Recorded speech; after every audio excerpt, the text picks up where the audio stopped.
In the small town of Willowbrook, there stood an old, decrepit school building with a history shrouded in chilling tales. I'll never forget the day I decided to venture into that forsaken place, seeking answers to the rumors that had haunted my childhood. My name is Emily, and this is the story of the terror that unfolded within those haunted hallways. It all began on a gloomy, rain-drenched evening. The wind howled, and the trees cast eerie shadows as I approached the abandoned Willowbrook Elementary School. The rusty gates groaned as I pushed them open. The front door creaked ominously as I entered, and I felt a shiver crawl down my spine. The hallway was dimly lit, and the air was heavy with a musty scent. Cobwebs clung to the faded wallpaper, and broken windows allowed glimpses of the moonlight to dance across the floor. I was determined to uncover the truth, to unearth the secrets of this forsaken place.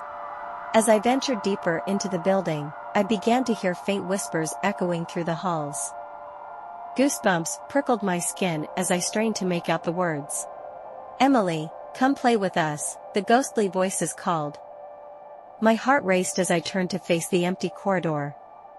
There was no one there, yet the whispers persisted, growing louder with each step. I tried to convince myself it was just my imagination, but the chill in the air and the dread in my heart told me otherwise. I continued down the hallway, and that's when I heard it, the sound of children's laughter. It was playful, innocent, but something about it felt wrong. I turned a corner and found myself in a decrepit classroom. The walls were covered in faded drawings, the desks were overturned, and the windows were shattered. In the center of the room, a group of ghostly children, pale and translucent, played with toys that had long since turned to dust. Their giggles sent shivers down my spine. I cautiously approached them, my heart pounding in my chest. "Who are you?" I asked, my voice trembling. The children turned to me, their eyes empty and hollow. "We're the children of Willowbrook," one of them said, their voice filled with sadness. "We never left." As they spoke, their faces contorted into eerie smiles, and their laughter grew louder and more unsettling. "Stay and play with us, Emily," another child whispered, and the room suddenly grew colder. I ran from the classroom, my footsteps echoing through the empty corridors. The ghostly children's voices pursued me, taunting and beckoning me to join them. Panic gripped me, and I stumbled into another room. This room was different. It was a small library, and at the center, a shadowy figure stood hunched over an old, dusty book. It turned slowly, revealing a gaunt, skeletal face. Its hollow eyes fixed on me. "Emily," it hissed, its voice a ghastly whisper. "You shouldn't have come here." I felt an invisible force pulling me toward it, and I knew I had to leave. I turned and bolted from the room, through the winding hallways, and back to the front door. The whispers and laughter pursued me, growing louder and more menacing with each step. Finally, I burst through the front door, back out into the pouring rain. As the door slammed shut behind me, the building seemed to sigh with relief, and the voices within fell silent. As I stood there, drenched by the relentless rain, the echoes of the children's laughter and the haunting figure in the library still fresh in my mind, I knew that I couldn't simply walk away from this enigma. The mystery of Willowbrook Elementary School beckoned me, much like it had lured those ghostly children to never leave. A deep sense of dread washed over me, but an equally powerful curiosity gnawed at my insides. It was as if the spirits of the children had imprinted their yearning for play and companionship upon my very soul. Against my better judgment, I decided to return the next day, during daylight, to confront the horrors of the school once more. Morning sunlight pierced through the shattered windows as I stepped into the school again. The atmosphere was entirely different from the previous night. The once eerie hallway appeared ordinary, cobwebs now looked like ordinary dust, and the classrooms seemed like mere remnants of a forgotten past. My adventure suddenly appeared to be nothing more than a vivid dream. Determined to dispel the darkness that had plagued my childhood memories, I started my investigation by examining the history of Willowbrook Elementary School. As I delved into records and old newspapers, I came across a chilling tale of a tragedy that unfolded decades ago. In 1947, the school had been the site of a devastating fire that claimed the lives of 25 children and 2 teachers. The fire had raged through the building, trapping those inside. The incident had left a scar on the town's history, and the souls of the children had apparently never found their way to rest. The more I learned about the tragic history of the school, the more it made sense. The whispers, the laughter, the ghostly children, these were the echoes of the past, eternally trapped within the school's walls. But the shadowy figure in the library remained a perplexing mystery, and I was determined to uncover the truth. I returned to the library, the once sinister room now bathed in daylight. The old book, which had held the figure's attention the day before, lay open on a dusty table. As I approached it, the chilling presence returned, and the figure manifested before me, a grotesque apparition of a long-deceased teacher. "Emily," it hissed, "you must understand. We are bound to this place, and the only way to free us is to join us." I took a step back, my heart pounding, and with a trembling voice, I asked, "What happened here? Why are you trapped?"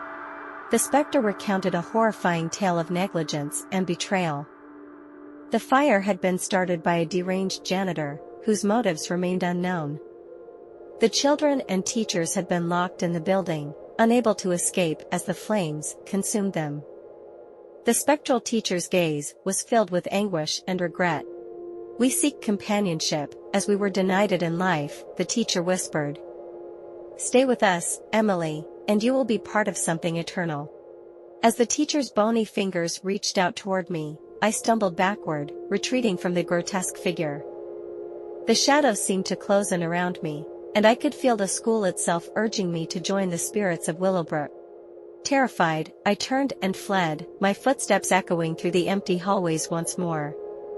The voices of the children and the anguished teacher pursued me, pleading and threatening in equal measure. But this time I refused to listen.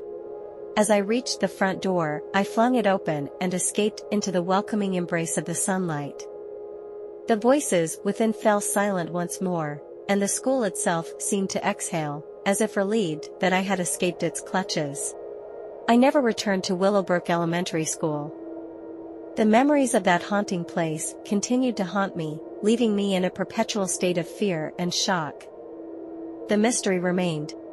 But one thing was clear, I had escaped the grasp of the restless spirits, and I had a newfound appreciation for the fragility of the boundary between the living and the dead. The horrors of that forsaken place would forever be etched in my memory, a chilling reminder that some mysteries are better left unsolved. Years passed, and the memory of my encounter with the spirits of Willowbrook Elementary School remained vivid in my mind. I couldn't shake the feeling that there was more to the story, a lingering puzzle that demanded to be solved. The town's residents spoke in hushed tones about the cursed school, and no one dared to enter its haunted halls. One autumn evening, as I sat by the fireplace sipping tea, a knock echoed through my quiet home. Startled, I opened the door to find a woman, her eyes wide with terror, drenched from the rain. She introduced herself as Sarah and claimed to have been a researcher, intrigued by the tales of Willowbrook Elementary School. She had heard of my encounter and believed that the answers lay hidden within the forsaken building. Sarah was eager to uncover the truth, and despite my initial reluctance, her determination was infectious. We decided to embark on an expedition to the old school, armed with a flashlight, a journal, and a camera. As we stepped into the decaying building, the atmosphere was as oppressive as ever. The air was thick with the whispers of the past, and we could feel the weight of the tragic history bearing down on us.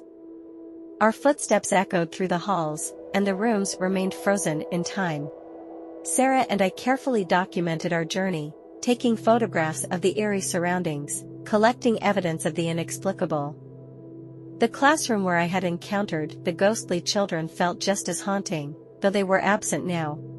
We ventured into the library, and there it was, the old book on the dusty table. Sarah reached for it, and as she opened its pages, a sudden gust of wind blew through the room, extinguishing our flashlight. We were plunged into darkness, and the whispers grew more pronounced. "Emily, come play with us," they beckoned, their voices echoing around us. In the inky blackness, Sarah and I fumbled to find our way to the exit. The voices of the children and the anguished teacher surrounded us, and their pleas grew louder and more unsettling. Panic set in as we realized we were trapped within the same malevolent force that had held me captive years ago. We heard Sarah's voice trembling in the dark. "What happened here? Why are you trapped?" she asked, desperation in her tone. The room seemed to shudder, and the voice of the spectral teacher filled the void, recounting the same tale of negligence and betrayal, of the fire that had claimed the lives of innocent children and teachers, and of their endless yearning for companionship. "We seek companionship, as we were denied it in life," the teacher whispered. As the spectral figure's bony fingers reached out to us, Sarah and I clung to each other, paralyzed by fear. The shadows pressed in, and we could feel the room pulling us toward an eternity with the spirits. But in that moment, the front door swung open, letting in a brilliant burst of moonlight. A figure stood in the doorway, casting an ominous silhouette against the night. The specters shrieked and recoiled, their power diminished by the presence of the newcomer. It was a local priest who had heard of our expedition and had come to our aid. With holy words and gestures, he banished the malevolent spirits back into the shadows. The whispers and laughter of the children were silenced, and the spectral teacher's lament was carried away by the night. The room brightened as the priest escorted us out, and the school itself seemed to breathe a sigh of relief. We emerged, dazed and shaken, back into the cool night air. Sarah and I had barely escaped the clutches of the vengeful spirits. The enigma of Willowbrook Elementary School persisted, and the chilling memories of that night haunted us. The town's residents, now free of the malevolent presence, had a renewed sense of peace. The curse of the school was finally broken, thanks to the priest's intervention. But the legacy of that forsaken place endured, a testament to the horrors that can befall those who dare to unearth the secrets of the past. I couldn't help but wonder what might have happened if we hadn't been saved that night. The boundary between the living and the dead is a fragile one, and sometimes, the mysteries that lie beyond should remain shrouded in darkness. Thanks for listening. Please do like and subscribe. If you have any questions, please comment below. Happy listening.